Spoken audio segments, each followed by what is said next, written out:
एबे भी आंचलिक पाणीपाग विज्ञान केन्द्र पक्षर पाणीपाग को नहीं एक बड़ खबर सामना को आसी। सूचना अनुसार 15 जिला को 3 घंटा वार्निंग। घड़घड़ी सह होइपारे प्रबल वर्षा। 15 जिला को 3 घंटिया वार्निंग जारी कला भुवनेश्वर पाणीपाग केन्द्र। घड़घड़ी सह वर्षा और 30 रु 40 किमी पवन संभावना। यह सह राजधानी भुवनेश्वर को मध्य वार्निंग जारी करा जायछि।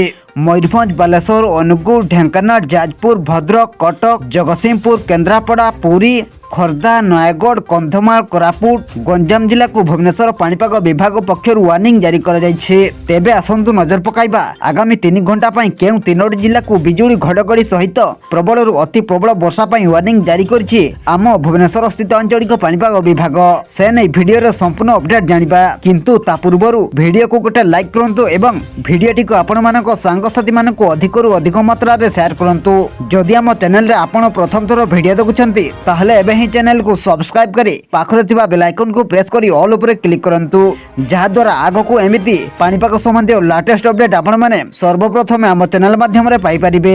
एठी हम आपण मानको कहि रखुछु कि गतकाली संध्या समय करंजिया किया गाँव में घूर्णिझड़ तांडव देखा देछि। वर्षा पवन रे प्राय 70 रु ऊर्ध्व घर क्षतिग्रस्त होइतिबा बेले 10 रु ऊर्ध्व आहत होइछंती। पवन एते भयंकर थिला जे पवन रे बाइक एवं ऑटो मध्य उड़ी जाइथिबा सूचना रहिछि। अनेक स्थान रे गछ पड़िथिबा देखा जाउछि। आपण माने एही वीडियो रे देखि पारुथिबे। उत्तर पूर्व उत्तर प्रदेश मध्य भाग छत्तीसगढ़, उत्तर प्रदेश मध्य भाग छत्तीसगढ़ दे एक दक्षिण आभ्यंतरीण ओडिशा पर्यंत समुद्र पतन ठारू 0.9 किमी उच्चरे थिबा ट्रफ जारी रहिछि। यह प्रभाव रे आसंता 4 दिन पर्यंत राज्य रे पाग मुख्यतः मेघुआ रहिबा सहित विभिन्न स्थान रे पवन सह हालुकारू मध्यम धरणर वर्षा हेबा नै पाणीपाग विभाग पक्षरु कहा जायछि।